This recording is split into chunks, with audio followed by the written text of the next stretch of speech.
count my blessings right here on the Remedy Dial Solutions 93.9. Exactly 33 minutes past the hour of 10, and it's about time we talk about everything and anything health. Welcome to Solutions Clinic right here on the Remedy Dial Solutions 93.9 FM. My name is Vic Riches, and this morning we're going to be talking about egg freezing for the future. I saw this as a conversation on Twitter, and I know it's not very common, but it's very important that we have, the knowledge, particularly for women, of course, who are not ready for pregnancy because they're pursuing career goals and whatnot. So we're going to tell you ways to which you can preserve your eggs until you're ready for pregnancy. So by way of introduction, egg freezing is a medical procedure that allows women to preserve their fertility by freezing and storing eggs for the future. It is increasingly being chosen by women who wish to delay pregnancy due to personal, professional, or medical reasons, such as undergoing cancer treatments or other health conditions that may affect fertility. The process involves stimulating the ovaries to produce multiple eggs, retrieving them, and freezing them to sub-zero temperatures to maintain their quality until the woman is ready to use them for conception. The advancement in reproductive technology offers greater flexibility and control over family planning, empowering women to make choices that align with their life goals. Joining me this morning for this conversation is Dr. Chukwuma Okoli. Good morning to you, Doc. It's great to have you join us once again. Good morning. All right, so were you surprised by the topic when Debbie sent it to you? No. Okay, because I know this is your area as well. I So wasn't because Debbie surprised. was questioning me, so I was wondering if the question was coming from you. I said no. We had to talk about this. Okay. So I mean, I know that I had mentioned, given a few reasons to why some women decide that, but do you think there are other reasons why a woman would decide to freeze her egg? Either health-wise and social. Can you just expand that in a Okay, bit? thank you. You've mentioned the reasons so far. Majorly, most people will prefer to freeze their eggs because of they are not the term not being ready for conception. That's the commonest that the society goes for. Okay, other reasons are health challenges. Apart from chemotherapy, some women, when diagnosed with cancer, they want to undergo a chemotherapy. Now, chemotherapy is not good for the ovary of a woman. It destroys the eggs. It reduces the ability of the ovary to produce eggs. So in that case, the moment you are going after chemotherapy in their treatment, you probably would suggest to them to have their eggs frozen so that after the whole process, when it's time for conception, there won't be any issues looking for eggs. Because in this part of the world, people get carried away with the health challenges. By the time they are not ready for conception, they will be told the bad news: the ovaries are no longer working. Aside from that, there are primary ovarian disease conditions such as polycystic ovarian syndrome, which is a situation whereby the ovary does not produce good eggs. Yes, we have the good eggs, we have the bad eggs. Now, the oocyte, which is the egg being produced, is the biggest cell in the body. It's just one single cell, and yet it is being called an egg. Yes, because the spermatocyte is also one cell, which is a sperm cell. Now, we need one egg, one sperm to make a zygote, which, yes, a zygote. And the zygote now divides into different types of, we have the blastocyst formation, and then eventually they give rise to the zygote, which is the developing embryo. And then from there we can have a baby formed. So these are the commonest reasons available. Cosmesis, one, for people who are into social media, who are film stars and all that, who are busy now, and they feel like they're in their active reproductive age group, and if they can afford it, because things like this are not cheap. Let me use the word. Right. Yes, in Nigeria today, they are not cheap things to do. So, but those who can afford it will have their eggs frozen. When it's frozen, then when they are ready now for conception, some of them may probably, like, aside from the social media people, the OAPs, apart from the film stars, we also have wrestlers. Okay, so Right. when they are now ready to retire, majorly they retire in their mid 30s. At that point, they could go through some evaluation. It's easy to just say, let's have the eggs that has been frozen, and then we can now get the sperm from the partner, and then we do an in vitro fertilization, and pregnancy occurs. So that's the major reasons why people do this. Apart from sickness, it's about career, majorly the career people, and that's because emphasis coming back into having children. In some countries, they don't lay emphasis on having kids Right. for reasons best known to them. We would not question that. But majority of the world population will still say, I want to birth someone after me. It might not necessarily mean for any other thing other than just have a child, take care of, and then you move on. And then you have someone to leave your stuffs for, to enjoy and manage. So those are reasons why people have their eggs frozen, in a nutshell. I mean, it's great that you mentioned age as a factor because it's said that 35 years of age is very critical, particularly to a woman as it concerns fertility, as that begins to deplete as you grow older.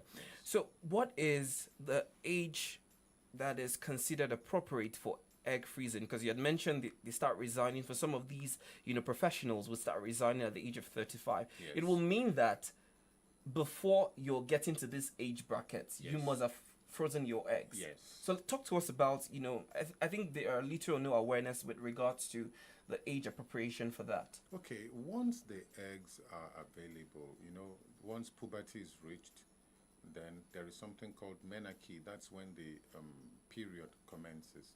And before the menstruation comes, there is an ovulation, and that's the release of the egg. So once the ovaries become active, the eggs are available.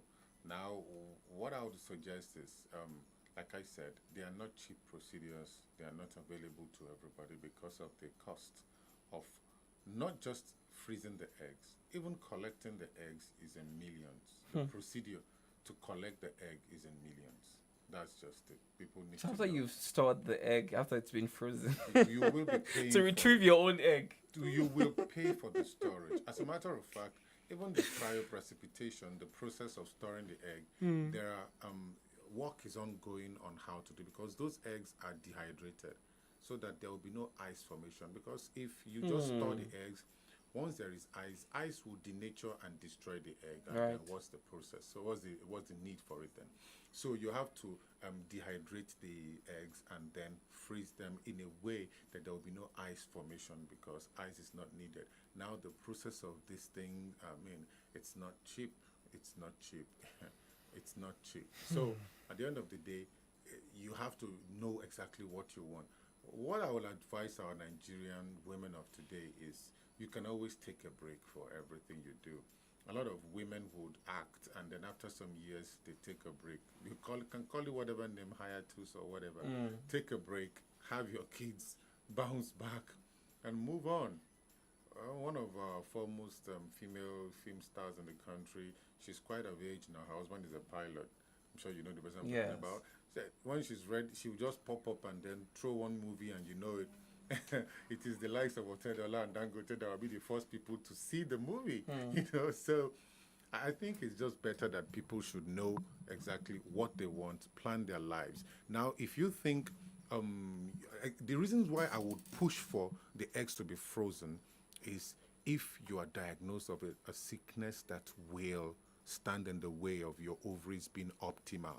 At that point, I would say, oh, please, go for this thing. Have those eggs frozen so that when you are ready for kids, that won't be an issue. For instance, an issue of cancer, issue of whatever the type of cancer. Once you are taking a chemotherapy or anything therapy that has to do with cancer therapy, the ovaries are at risk, whether radiotherapy or chemotherapy that is using the drugs. The ovarian system is at risk. Now, apart from that, any primary disease of the ovary, polycystic ovarian syndrome, and so a lot of things involved there. I can at that point advise, okay, optimize your ovaries, gather the cells as much as you can, harvest them, save them. But even at this, I'll still tell you, while you're saving it, make haste to make use of them. You see that? Make haste to make use of them so that you would get the best of it. That's my advice. So you've mentioned about how expensive this procedure is to to be done. And I'm just thinking, aside the egg, I read that you can preserve your ovarian tissue. So are there other things a woman can preserve as it concerns her fertility? Well, the ovarian tissue, well, attempts are done to preserve not just the egg but the ovary itself. Um, it's easier preserving the eggs. It's easier, yes, because you are just preserving the cells. They can remain at that point. By the time you have to start preserving the tissues, you have to nourish them. We're talking about the connective tissues, the smooth muscles, and so on. You're biting literally more than you may need to chew at that point. So at the end of the day, I'll still say it will be ideal just to go for the egg preservation. And even this egg preservation, don't let it stay for too long because of the cost of preserving. And remember, when you're preserving them, you also have to consider power supply. Power, yes. But power that's not your supply. responsibility. Let me even backtrack to what you said about not allowing it to stay too long. Yeah. Is it that the time that it's been frozen for will determine its No, it will not affect. will not affect its no. productivity. I Okay. practice holistic medicine, Right. where I have to counsel people on whatever they're doing and how safe it is and the financial involvement Implications to have. exactly. So just to make sure at the end of the day the goal is achieved, and then you don't have, when the kids come now, you don't have money to take care of them, God forbid. So yes, and that's why I would say the ovary of a woman would have started work even while she was still a baby in the womb. I said that earlier in this program before. So the ovaries will continue working, and if you are still active and then you can go for tracking. There's this thing they call follicular tracking. Follicular tracking will tell about your ovaries and how available those eggs are. And if you've done them and then you are told that you have eggs, oh well, I think you should just just when you are ready, have your kids. If it's only when you have a direct threat to the ovaries, like in forms of sickness, that I would say, oh, at this point, you may need to harvest the eggs and then store them for the sake of having children later on. In this case, how many eggs are we looking at? Because I was listening to a doctor and he gave an analogy of, it's possible that you can, store up 40 eggs and just one of that egg would potentially survive. He did like a breakdown to it. So, assuming someone, because clearly from what you're saying now, this is not for the low income earners. These are for the highest social stratas. Those are people who can afford, to freeze their eggs and whatnot. So how many eggs is someone in that class potentially looking at keeping? No, you can keep as many as you need to, like you rightly said, because not all of them absolutely will survive. So you need to harvest as much as you can. And this is what they do. When the person comes in, we stimulate the ovaries and then give them a gonadotropin releasing hormone that will now help to mature the eggs, and then we can go in transvaginal and then harvest the eggs. So that's the process, and then keep the procedure is done. Well, of course, you can only do that once a month because ovulation occurs once in a month. So when you do that, you can harvest as much as possible, depending on how many eggs respond to the stimulation of the ovary per time. So you store as much as that's you don't have a particular limit, because when you are ready, after thawing them, like after defreezing them, you need to now know how many of them will survive or that are viable. So if you have as much as 40, good for you. It means that at the end of the day, you are quite certain to have a good number of cells available for the process of in vitro fertilization. Like when I was researching for this, I was just laughing at the whole process. I mean, it's good that technology is helping women get the results that they need at the time they are ready for it. But like you said, at some point when you think that you're ready for conception, it's okay to take a hiatus and just give birth and maybe come back to whatever that you do. And I also read that it's possible that you don't produce the eggs every month. Yes. Wow. That's the essence of the tracking, the follicular tracking. What are you tracking? You are monitoring the ovaries. Women have 2 ovaries, so you monitor each of the ovaries to see which of them is going to produce the egg. If you're lucky, because you will do a slight stimulation, just a very small stimulation, you stimulate them and then watch them grow. And then if you're lucky, both ovaries get stimulated. Good for you. You can harvest as much as you can per time. In such a person, you are sure like, wow, if you can harvest up to, just saying, like up to 100 eggs within 2 or 3 attempts, then you know that, why? We are sure once we are ready, we can have good eggs and then have a result. Right. For the purpose of, knowledge, what's the difference between, freezing the egg and IVF? Oh, okay. It's one process leading to the other. IVF is the process of conception that is outside the human body. Okay. And freezing the egg is just saying, let me just say it in a local language, collect the thing, put it inside freezer, you go block. When you are ready, you go remove it from freezer, you go liquefy. Then, when you are done with of thawing it, what do you do with the egg? You do an IVF. That is, you harvest a partner's sperm and then put them on the operating place. I mean on the table, and then do an in vitro fertilization. And then the zygote that becomes formed, you now take it and then put it back in the womb. That is, you implant. That's what we call transfer. You transfer it back into the woman. So at that point, within a week, she now tests positive for BPT. That's the beta HCG becomes positive. It means the fertilized egg has implanted and pregnancy has resulted from it, and that's a success of what you actually had been doing all the while. Is this also the same process for surrogacy as well? Oh yes, you just transfer into somebody so another else, person to carry. Yes, into a carrier. That's all. So for women who must have advanced in age, is it possible for them to still carry their egg when they're ready? Yes, it doesn't affect. Most women will want to carry their egg, but we just have to be pragmatic with things. Yes, you may want to, but if you have history with not much successes, this is what we do for them. We tell them, okay, fine, you want to carry, but let's have a surrogate, so that you carry, surrogate carries, and then you just ask from the part, like let them discuss. What if 2 of them carry to term? Fine, you have like 8 babies. Enjoy yourself. Are you serious? Yeah. Like, it's possible that 2 women can. It's one egg. No, it's not one egg, of course. Oh, okay. But it's the eggs are coming from the woman, right? Yeah. And then millions of sperm are coming from the So you can pick like 4 eggs from the woman. I mean, like 4 eggs transferring to the person who owns it. Yeah. And says, okay, this is it. You're pregnant. And then get a surrogate. Transfer another 4 into the surrogate. And then leave them. And then eventually, by the time the babies are everywhere, enjoy yourself. You don't born. My God. What do you call that thing? That is great. 8 kids. Enjoy. Oh, it's good. It's good. It's good. Children are the heritage of the Lord. So if they come, they are good to behold and have. So, wow. But I mean, I think that we've had some of our celebrities. We didn't see them, pregnant, and we eventually saw the announcement of their baby. I don't want to mention, but there's one that comes to mind. So, I think my question in this regard will be: is this a common practice that we're seeing happening? It is in this part of the world. It's quite common. Yes, it's quite common now, because that's why you see the rate of adoption is slightly reduced. And yes, it's quite common now. People want to have their own kids, so yeah, whether themselves or through surrogate, it's still better than adopting a child that doesn't have any genome of you. Still better. So for men, can we store sperm too? Yes, of course. In fact, I remembered some years back I came across a sperm bank. Yeah, yes.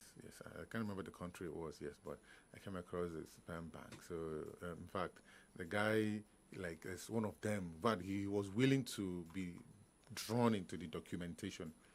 Yes, he was willing to be drawn into the documentation, and he didn't feel anyhow about it. Like, fine, since people need, like, a lot of women now would like say, oh, I don't want any man coming to say he's the father of this, father of that. So they just want a donor sperm given to them, and then they would have their babies. And some may now decide, okay, some people are willing to undergo the process of even the sexual intercourse, like, okay, just drop what you have to drop for me and go your way, and fine. So it's okay. Anyhow, they like it.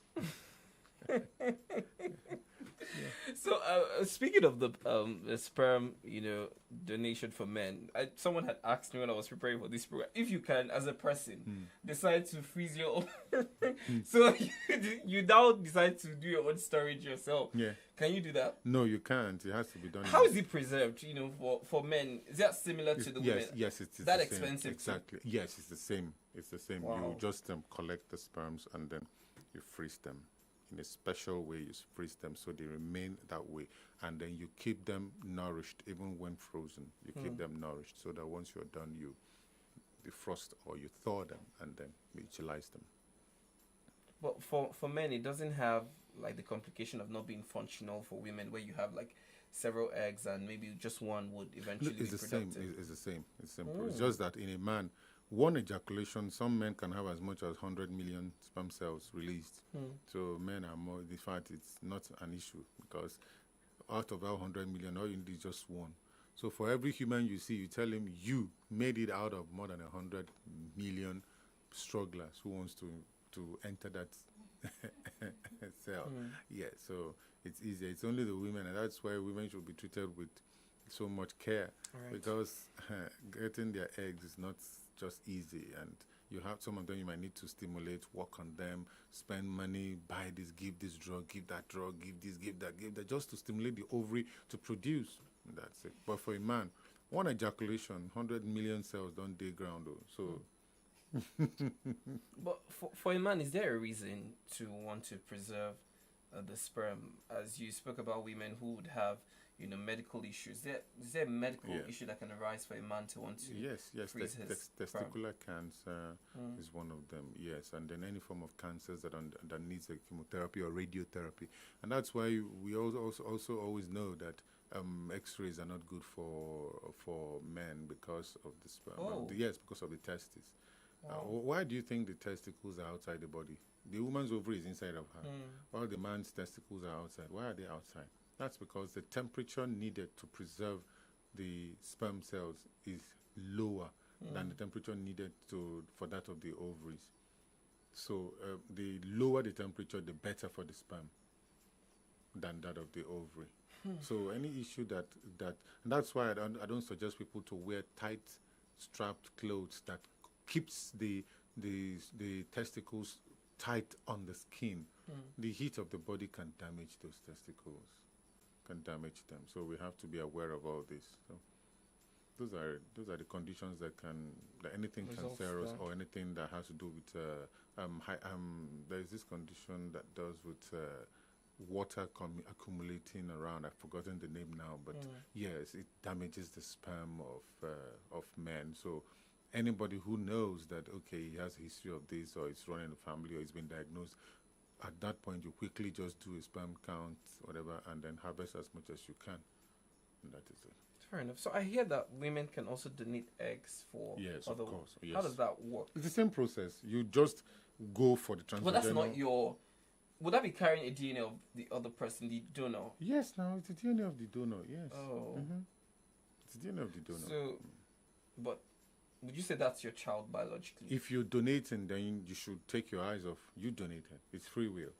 So why should you come back and say it belongs to you? So because I read that there's always a legal argument with. Yes, there are, and it's not egg nice. freezing, It's not good. You want to do something, you're not coerced into it. It's a process. The process of you going into the hospital, you being assessed and then prepared and then stimulated, and then you go through the process of a retrieval. That retrieval, you're going to be sedated, and then machines will be put inside of you with probes to get into your ovaries and retrieve eggs, and then it's your decision. You donated them. So when you get up from that place, you feel good about what you've done and will take a walk. I even heard about people who sell their eggs. I don't know how. Oh my goodness. this Is that legal? I heard, that's why I said I don't know about that. But I heard about people who do that. So whether you're donating or you're selling, take a walk. Once you're done with it, walk away. No, but for the medical practice, is there like an arrangement, legal arrangement between a donor and a receiver of these eggs where they get to sign and the person sells out? Does that happen normally? Yes, of course. It's of course legal. Yeah, it must come with a legal backing, and then everything must be documented. And that's why it's better to do it and there's this thing they call it in statistics where blank, that is, the surrogate does not know the person who is going to benefit, Yes. and vice versa. So there is no need to say, oh, okay, you are the one, okay, let me call, how is my baby doing? No. It's not necessary. There's also the attachment of, surrogacy, carrying the pregnancy. We've seen movies where they automatically Yes. want to claim Yes, the baby. yes. I watched one. I was so pissed off I couldn't finish it. I didn't like the whole idea, and I'm like, what are you guys trying to propagate with this movie? So I mean, that's it. It has to be signed, and even the moment you walk, because you're doing the surrogacy, is it free? Right, you were paid for it. You're paid for it. So get up and take a walk. When you mentioned the insertion of machines into the vagina to pull out, I saw Debbie's face. She was already, squeezing it up. Right. But I also read that it's not a painful. No, not painful. It's just to make them relax. The sedation is to make them relax while you do that. It's just the pain is bearable. Let me just say it's bearable. It's not a serious thing. It's not like they're cutting your body open. No, they're not. Well. Women, we've dedicated the whole of this time talking to you and, for you to explore. Because, these days you hear people, particularly women, because, the subject is centered for women for the most part. You hear women come out and say they don't need men in their lives. Technology has provided options for them to want to have babies via these means that we've spoken about: surrogacy, freezing the egg, IVF and whatnot. So yes, there are options for you if you decide to make do of any of these. But thank you, Dr. Chukuma Crowley, for being very instrumental and sharing such wisdom with us. Thank you. From your expertise in the what do you think, gynecology? Yes, gynecology. Great, Yeah. that they call this. Thank you so much. All right, with that, it's a wrap on Solutions Clinic for today. We'll be back next week, Monday, with another update in the world of health. My name is Vic Riches. Good morning to you.